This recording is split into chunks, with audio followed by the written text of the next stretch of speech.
Hey guys, so today we are making barbacoa from scratch. Pretty simple recipe. I left a list of ingredients you will need at the end of this video. I've always wondered how Chipotle made their barbacoa from scratch. It is probably the easiest recipe you could ever make. I'm sure you can put this in tamales if you wanted. Probably will try that this year. First off, we want to start off with our onions, our spices, our guajillo chilies, chipotle chilies, and a bit of chicken stock.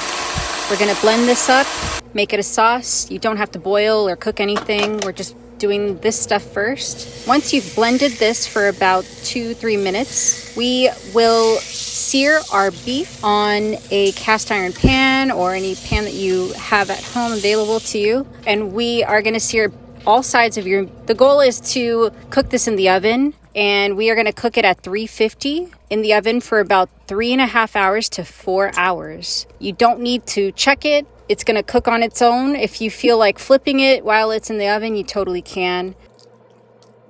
Once that's done, we are now going to break up our beef and form shredded pieces and turn it into barbacoa. This is perfect for burritos, tacos.